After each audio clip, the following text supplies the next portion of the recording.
Chapter 8. The Missing Tooth. The snow had melted from the river meadows, leaving them flattened, faded, and stained with mud, a dull, dreary waste in the gray February. I had stopped beside a tiny bundle of bones that lay in the matted grass a dozen feet from a ditch. Here, still showing, was the narrow path along which the bones had dragged themselves. There the hole by which they had left the burrow in the bank of the ditch. They had crawled out in this old runway, then turned off a little into the heavy autumn grass and laid them down. The rains had come and the winter snows. The spring was breaking now, and the small bundle, gently loosened and uncovered, was whitening on the wide, bare meadow.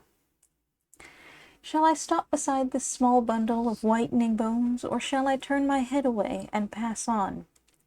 Shall I allow you to stop with me in our winter ramble and let you see the tragedy here in the flattened meadow grass?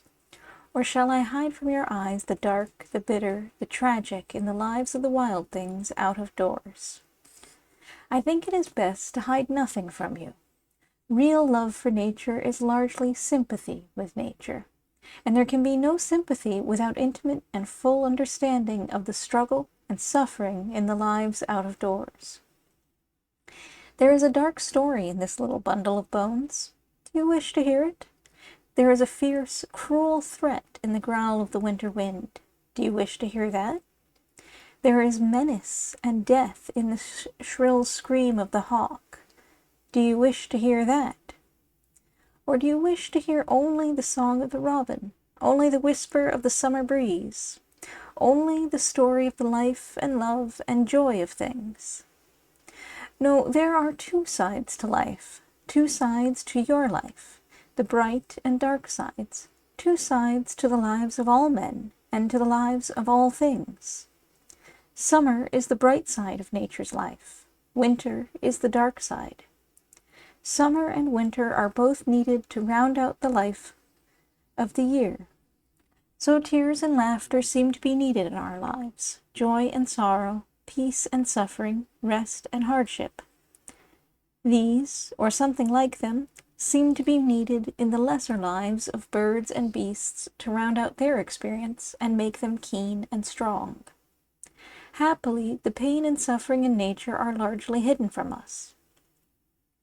Wild things, when stricken, turn their faces to the wall, retreat, slink silently away out of sight to be alone. They do not wish us to know, but we do know, and we need to know, if we would enter into their lives as a sharer in them, and if we would enter into and understand the larger, wider, deeper life of which they and we and all things are a part. You must pause with me above this little bundle of bones until I tell you their story. I had recognized the bones at once as the skeleton of a muskrat, but it was something peculiar in the way they lay that had caused me to pause. They seemed outstretched, as if composed by gentle hands, the hands of sleep. They had not been flung down. The delicate ribs had fallen in, but not a bone was broken nor displaced. Not one showed the splinter of shot or the crack that might have been made by a steel trap. No violence had been done them. They had been touched by nothing rougher than the snow. Out into the hidden runway they had crept. Death had passed by them here, but no one else in all the winter months. The creature had died a natural death. It had starved, while 100 acres of plenty lay round about. Picking up the skull, I found the jaws locked together as if they were a single solid bone. One of the two incisor teeth of the upper jaw was missing, and apparently had never developed. The opposite tooth on the lower jaw, thus unopposed and so unworn, had grown beyond its normal height up into the empty socket above, then on, turning outward and piercing the cheekbone in front of the eye, whence, curving like a boar's tusk, it had slowly closed the jaws and locked them, rigid, set, as fixed as jaws of stone.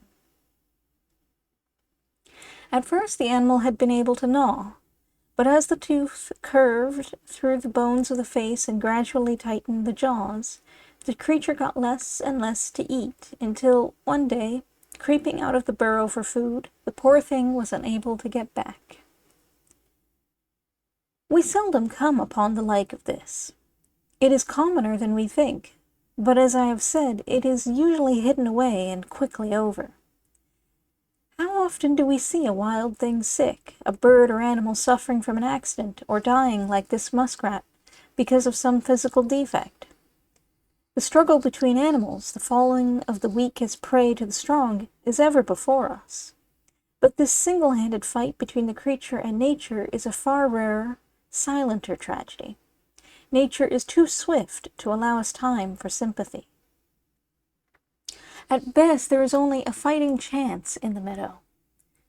Only strength and craft may win, only those who have all of their teeth. The muskrat with a single missing tooth never enters the real race of life at all.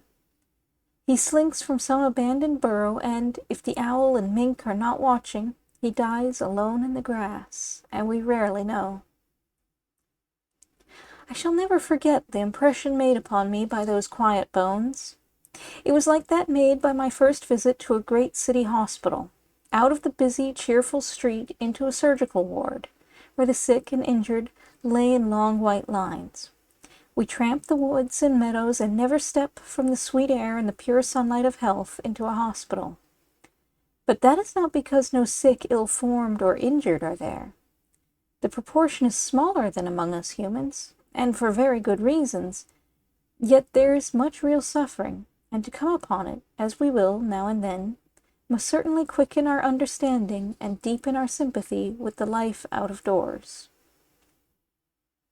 No sensible person could for a moment believe the animals capable of suffering as a human being can suffer, nor that there is any such call for our sympathy from them as from our human neighbors. But an unselfish sharing of the life of the fields demands that we take part in all of it. Nature wears a brave face. Her smile is ever in the open, her laughter quick and contagious.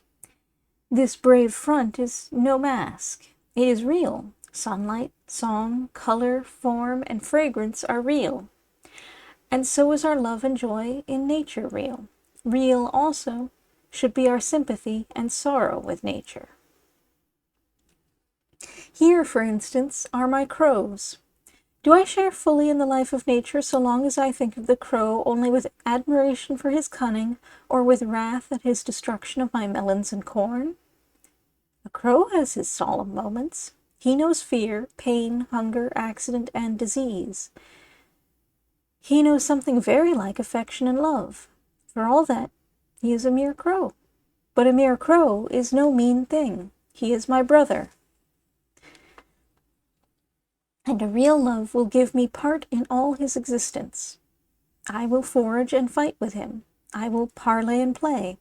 And when the keen north winds find him in the frozen pines, I will suffer with him too.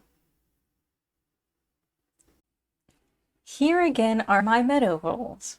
I know that my hay crop is shorter every year for them, a very little shorter. And I can look with satisfaction at a cat carrying a big bob-tailed vole out of my mowing, for the voles, along with other mice, are injurious to man. But one day I came upon 2 of my voles struggling for life in the water, exhausted and well-nigh dead. I helped them out, as I should have helped out any other creature. And having saved them, why, what could I do but let them go, even into my own meadow? This has happened several times. When the drought dries the meadow, the voles come to the deep, plank-walled spring at the upper end to drink. The water usually trickles over the curb, but in a long dry spell it shrinks to a foot or more below the edge, and the voles, once within for their drink, cannot get out. Time and again I had fished them up, until I thought to leave a board slanting down to the water, so that they could climb back to the top. It is wholesome to be the good Samaritan to a meadow mouse, to pour out, even waste, a little of the oil and wine of sympathy on the humblest of our needy neighbors. Here are the chimney swallows, too. One can look with complacency, with gratitude, indeed, upon the swallows of other chimneys, as they hawk in the sky. Yet when the little creatures, so useful, but so uncombed and unfumigated, set up their establishments in your chimney, to the jeopardy of the whole house, then you need an experience like mine. I had had a like experience years before, when the house did not belong to me. This time, however, the house was mine, and if it became infested with vermin because of the swallows, I could not move away. So I felt like burning them in the chimney, bag and baggage. There were 4 nests, as nearly as I could make out, and from the frequent squeakings I knew they were all filled with young. Then one day, when the young were nearly ready to fly, there came a rain that ran wet far down the sooty chimney, loosened the mortar of the nests, and sent them crashing into the fireplace. Some of the young birds were killed outright. The others were at my mercy, flung upon me, helpless, wailing infants. Of course I made it comfortable for them on the back log, and let their mothers flutter down unhindered to feed them. Had I understood the trick, I would have hawked for them and helped feed them myself. They made a great thunder in the chimney. They rattled down into the living room a little soot. But nothing further came of it. We were not quarantined. On the contrary, we had our reward, according to promise. For it was an extremely interesting event to us all. It dispelled some silly qualms. It gave us intimate part in a strange small life, so foreign, yet so closely linked to our own. And it made us pause with wonder that even our empty, sooty chimney could be made use of by nature to our great benefit. I wonder if the nests of the chimney swallows came tumbling down when the birds used to build in caves and hollow trees. It is a most extraordinary change, this change from the trees to the chimneys, and it does not seem to have been accompanied by an increase of architectural wisdom necessary to meet all the conditions of the new hollow. The mortar or glue, which I imagine held firmly in the empty trees, will not mix with the chimney soot, so that the nest, especially when crowded with young, is easily loosened by the rain, and sometimes even broken away by the slight wing stroke of a descending swallow, or by the added weight of a parent bird as it settles with food. We little realize how frequent fear is among the birds and animals, and how often it proves fatal. A situation that would have caused no trouble ordinarily becomes through sudden fright a tangle or a trap. I have known many a quail to bolt into a fast express train and fall dead. Last winter I left the large door of the barn open so that my flock of juncos could feed inside upon the floor. They found their way into the hayloft and went up and down freely. On 2 or 3 occasions I happened in so suddenly that they were thoroughly frightened and flew madly into the cupola to escape through the windows. They beat against the glass until utterly dazed, and would have perished there, had I not climbed up later and brought them down. So thousands of the migrating birds perish yearly by flying wildly against the dazzling lanterns of the lighthouses, and thousands more either lose their course in the thick darkness of the stormy nights, or else are blown out of it and drift far away to sea. Hasty, careless, miscalculated movements are not as frequent among the careful wild folk as among us, perhaps, but there is abundant evidence of their occasional occurrence and of their sometimes fatal results. Several instances are recorded of birds that have been tangled in the threads of their nests, and one instance of a bluebird that was caught in the flying meshes of an oriole's nest into which it had been spying.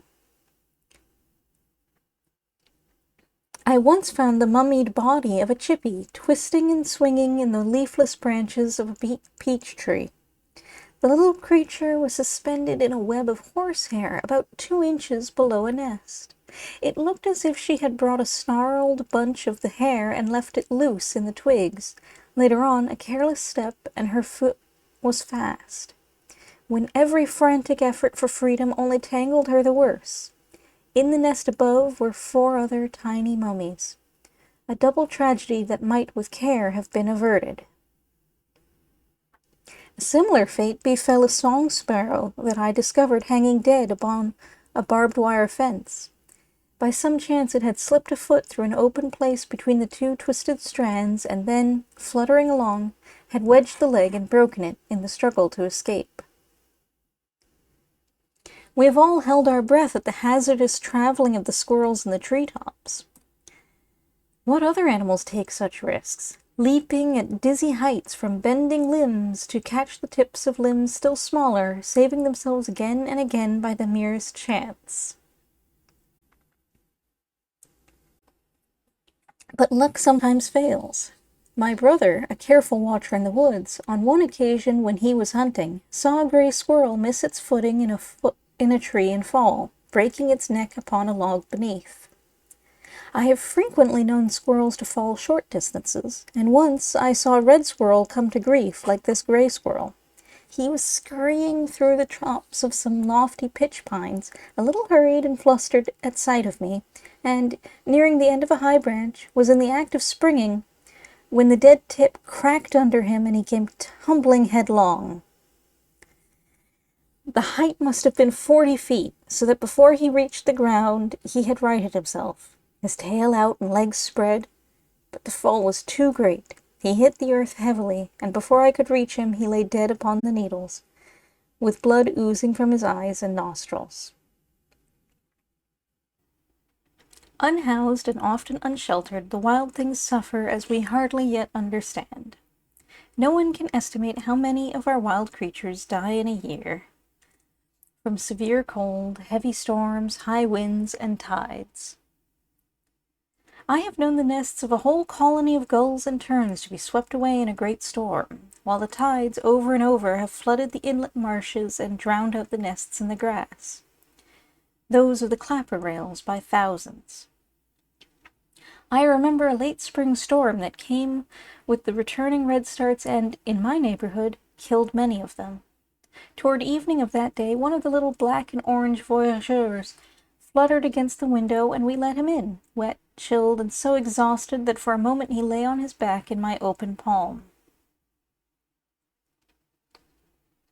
Soon after, there was another soft tapping at the window, and 2 little redstarts were sharing our cheer and drying their butterfly wings in our warmth.